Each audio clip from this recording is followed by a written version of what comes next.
ulummaa gowwaa chaarlaataans gowwaa galata isaan hin qabne himachuu barruu Elemoo Qilxuutiin barraa'e. Barruu kanaa fi kan Oojest dhimma Abiy Ahmedii fi bulchiinsa bilxiginnaa ilaalchisuun barreessan hiiknee akka itti aanutti isiniif dhiyeessuuf qabannee dhiyaannee jirra. Isiniif dhiyeessuun xumura qophii keenyaatti nu waliin tura. Barruun kun imala ajjeesaan, saamaan, balleessaan, godaansisaan, tororkeessaan akka waan fayyisaa, hammataa, gara bal'ataa, nagaa buusaa fi guddisaatti saalfii tokko malee dhiyaate imala Abiy Ahmed gara magaalaa Naqamteetti imala irratti xiyyeeffatama. Dhiyaansuunis mootummaa Oromoo miti jechuun gocha isaa madaalee gareen Oojest ibsa baases ni ilaalla. Elemoo Qilxuu akkas jechuun barruu isaa eegala. Mee yaade deeggartoonni naazii aangoo eeguuf jecha injifannoo michuuwwan argataniif galata sobaan himachuuf carraaqii olola isaanii akka cimsatan yaade. Seenaan isaanii seenaa walabummaa fi bilisummaa naannaa injifannoo kanaaf itti gaafatamummaa akka qaban uummata bal'aa amansiisuuf yaala. Haa ta'u malee ibsi jal'aan kun gad fageenya yakka isaanii cimsuu qofa osoo hin taane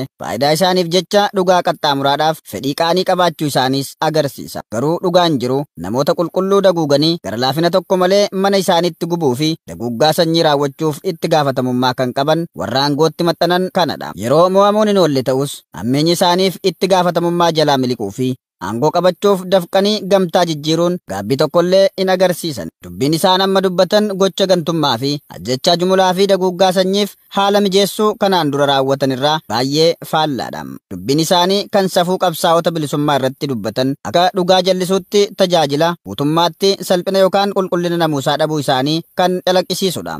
Haalli armaan olii kun gadi fageenya arrabsoo namoonni dhuunfaa waa bayii yookaan beekumsa dhabuu isaaniin sobaan yeroo himatan keessa darban agarsiisa. Bara babal'inni dhugaa filannoo akka malee sodaachisaa ta'e kanatti namoonni siyaasaa waa'ee bu'aa bayii yookaan dandeettii isaanii irratti himannaa garmalee yookaan soba dhiyeessu. Yeroo baay'ee ofitti amanamummaa qabaachuun amanamummaa wajjin kan walgitu yoo ta'u, kunis wanta namni tokko dhugaa ta'uu isaa cimsee dubbatutti amala balaa geessisa. Amalli kun gaabbii, tasgabbii dhabuu fi dheebuu mirkaneessuu irraa kan maddu yoo ta'u, bu'aa hamaa kan amantaa fi qulqullina namaa balleessuu qaba. Amalli akkasii namuusa kan hin qabne qofa osoo hin taane baay'ee balaa qaba. Namoonni siyaasaa kun karaa lamaan kallattii jijjiiruuf fedhii qabaachuun isaanii ajandaa isaanii isa jalqabaa gatii kamiinuu aangootti maxxanuu qofa hammeessa. Fedhii uummataa caalaa dantaa ofii dursuun tooftaan isaanii gowwomsaa fi hanna irratti hundaa'ee marsaa jeequmsaa fi gidiraan itti fufama. Hawaasa gara jabeessa ministeera muummee Abiy Ahmedii fi pirezidaantii Shimallis Abdiisaan lixa Oromiyaatti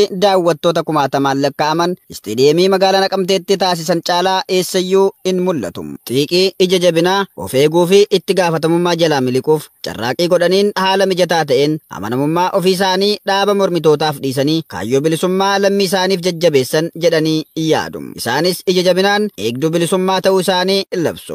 Gaaffii abbaa biyyummaa, gaaffii ofiin of bulchuu harree hin qabu. Aarsaa qaalii kaffalee, ijoollee kichuu kaffalee, didee dhiiga isaaf lafee isaatiin abbaa biyyummaasaa ofiin of bulchuusaa dhugoomsee jira. Gaaffiin kun darbee jira. Gaaffii kanaaf hin qabsoofnu. Har'a tokkummaan uummata keenyaa, tokkummaan saba keenyaa kan barbaachisuuf injifannoo aarsaa qaaliitiin argate kana tikfachuu, eeggachuu, tokkummaa Itoophiyaa, tokkummaa sabaaf sablammii, misooma biyyattii kana dhugoomsuuf nuti mul'anni keenya gara fuulduraa adeemuudha malee duuba laalaa, duuba yaadaa, duuba jiraachuu miti waan ta'eef isa kaleessaa irraanfachaa isa boriif hiixachuu qabnaa jechuun barbaada. Dhugaa dhiibbaa irree isaanii kan ergamni isaanii abidda bilisummaa dhuma ujummoo irratti cabsuu, dhaamsuu fi liqimsuu qofa ta'ee haala mijataa ta'een dagatu. Dhugumaa salphinaa beektaa dirree afoola Oromoo keessatti kan naafuufan na liqimsuu fi jette marqaan jecha jedhu ni dhageessisa. Wallaggaaf yaada qabna. Wallagga jijjiiruu ni barbaanna. Yaanni keenya kun kaayyoo diinaatiin karaatti akka nafneef ummanni keenya nu waliin ta'ee carraa nuuf kennu wallaggi jijjiiramee akka Oromiyaa jijjiirutti mul'anni kun akka dhugomutti halkanii guyyaa hojjechuuf isinitti hiqnee gorsa keessan dhaga'uuf nagaa keenya saffisiisuuf gama keenyaan qophii guddaa waan qabnuuf ummanni keenya nu waliin dhaabbatee carraa nuu kennee misoomaan, nageenyaan, jaalalaan hammachuun gurshuun cumboo nyaachisuun akka kaleessaa kan beekamtu akka taatuuf mul'ata qabnaa. Gaaffiin ummata keenyaaf qabnu waliin haa dhaabbannu. ho'a gubaa qormaata jireenyaa keessatti daakuno'aan ujummoo ta'e tokko akkas jedhee sagalee dhageessisa. Maaliif na liqimsuuf na afuufu? Oduu durii of eeggannoon kun jechoota tola ooltummaa Oromoo fi Oromiyaaf battalumattii fi dhugaa hin taane jalaa akeeka adamsituu dhoksan jechoota bilisummaa Oromoo damma ta'an irraa of eeggannoo akka godhamu dhaamsa dabarsa. Murni aangoo of harkaa qabu kun yeroo itti ajjechaa jaalbattee Urgeessaa qorannoo dhorkee dhugaa Hacaaluu dhoksee kumootaan ajjeese kuma dhibbootaan hidhee miliyoonaan buqqisee fi hiyyoomsee jiru mootummaa Oromoo miti jechuun hojii daba isaa kan ilaalu gareen OJST yookaan Oromos for Justice, Security and Justice jedhe eebila 30 ibsa baasee ture. Ibsa kanaanis akkaataa itti bilxiginnaan aangoo irra bubbuluuf mormitoota Oromoo dhabamsiisaa fi ajjeesaa jiru oduu mootummaa Oromooti ilmaan keessantuu aangoo irra jira jedhuu fi waan cufaa of duuba deebisaa jiru kaasuun eeqa hedduu ragaa taateewwan sirnichi raawwachaa jiru bu'uura godhachuun adeemsa itti Abiyyi Ahmed hojjechaa jiru balaaleffatee jira. Impaayera kana jalatti ajjeesuu, saamuu, hidhuu, gudeeduu, guyyomsuu, fakkeessuu, kaamsuu fi kan kana fakkaatan bulchiinsa Abiyyi Ahmed qofaaf waan kenname fakkaata. Dhala namaa ajjeesaa namoota dura dhaabbatee waaqaaf amanamaa of fakkeessa. Lafa itti jumulaan ajjeesan magaalaa Naqamtee fi naannoo ishee lafta ajjechaa namoota lafa qalmaa horii ta'ee fuula dura dhaabbate nageenyaa fi tokkummaa dubbata. Nagaa dhumaatiin qabne. Nagaa ummataaf waaqaan waliigaltee qabu.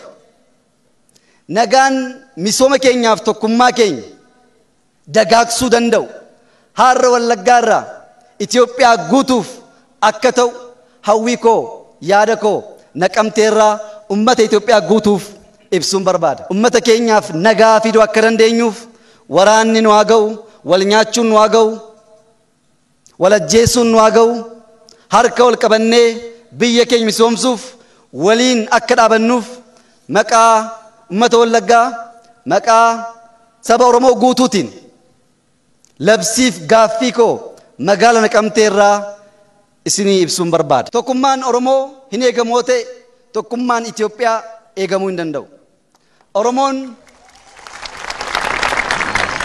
Oromoon nagaa hin qaboo ta'e Itoophiyaan nagaa argachuu hin dandeessu. Oromoon hin misoomoo ta'e Itoophiyaan misoomuu hin dandeessu. Oromoon hangafa of jijjiiretu biyya jijjiira. Lafa bunni midhaanii fi loowwan uummataa waraana Abiyyi Ahmediin saamamaa jirutti guddina dinagdee himata. Rakkoon garaagaraa bitaa mirgaatiin mudachaa jira. Achi keessa taane garuu Afrikaa keessatti ikonomii woo xiqqaate Afrikaa baa keessatti tokkoffaa ta'e ikonomii dachaa tokko ol guddate ikonomii qonna jijjiiraa jiru. Ikonomii magaala jijjiiraa jiru. Ikonomii ijoollee keenya sabiyyummaa irraa kaasee barsiifachaa jiru. Ijaaraa jirra. Ijaaruu duwwaa osoo hin taane badhaadhina biyya kanaa fakkii Afrikaaf ta'uudhaaf yaannu sana galmaan gahuurraa humni nu dhaabuu danda'u tokkoyyuu hin jiru. Irra deddeebi'ee isinitti himuu kan hin barbaadu. Itoophiyaan badhaadhinni ishee hin dhugooma. Dubbii nama ajaa'ibu kana bifa sadiin ilaaluu dandeenya. Tokkoffaa dadhabee gargaarsaaf uummata waammachuu, fakkeessaa uummatatti galuu fi deeggarsa uummata Oromoo qabaachuu saboota birootti agarsiisuu fi lafa lolli jabaan jiru to'annee jirra jechuun hamilee waraanaa ol kaasee lola dhumaa banuuf akka ta'e tilmaamuun nama hin dhibu. Walumaa galatti uummanni keenya of tuulummaa sobaa fi goyyomsaa bilxiginnaan burjaaja'uu dhaabuu qaba. Gatiin dhiiga Abiyyi Ahmed dhangalaase dhiifamaan irraa dhiqamee hin dhumu. Sirni Oromoon ajjeefamaa, hidhamaa, saamamaa fi qeen isaa gubachaa ijaaramuu hin jiraatu. Nagaa waaraa, bilisummaa fi dinagdeen qabsoo hidhannoon mootummaa Oromiyaa ijaartu keessatti mirkanaa'a. Barruu Elemoo Qilxuu fi gareen OJST baasan walitti fiduun qophii addaa qopheessine kan hordofaa turtanidha. Isiniif dhiyeessu. Waraana ABO'tiin finna jee uummata nagaatiif fixaa jira. Uummata nagaa dararaa fi hedduu takka miidhaa uummata rangaatiin jira. Mootummaan kun rakkoo isaa kana namni beekuu danda'u hin jiru. Dhugaa dubbachuu fi kan nama nagaa fixaa jirutu irra guddaadha. Namni gartee waraana nama siyaasaatii lolu yookaan waliin dubbitu isaa waliin malaa garuu nama nagaatii fi ilmoof ilmaan maaliif ajjeefamaa? Akkasuma ilmaan namni nagaa qotee bulaan adda addaa maaliif ajjeefamaa? Rakkoo maaliif uumamaa nama nagaa irratti kan jiru kama waliin ilaalu ta'a kabajamtootaa fi jaalatamtoota keenya dhugaa dubbachuu fi akkasuma naannoo godina Wallaggaa akkasuma Harargee akkasuma godina Arsii shirka keessatti nama irreedhaan gara waraanaa guuraatiin jiranii waraanaan gartee mootummaan kun lubbuu gaheetiin jira uummata gartee uummata dararaatiin jira gara waraana seenaa jeetiin uummata nagaa gartee irreedhaan qabee mana hidhaatti guuree mana hidhaatti gayyaasee waraana hidhachiisaatiin jira. Uummanni keenya karaa hedduudhaan dararamaa jira kun abaa'oo deeggarta jedhanii uummata kaan manatti fixaa kaan ilmaaniin fixaa kaan haadhaa fi abbaa jaarrolee mana hidhaatti guuraa dararaan uummata keenya hedduu irra gahaatiin jira isiniin jaa kabajamtootaa fi jaalatamtoota keenya. Wanni mootummaan ammaa yeroo ammaa kana dalagaatiin jiru hedduu tokko rakkisaadha ammas hedduu tokko miidhaa uummata irraan gahaatiin jira.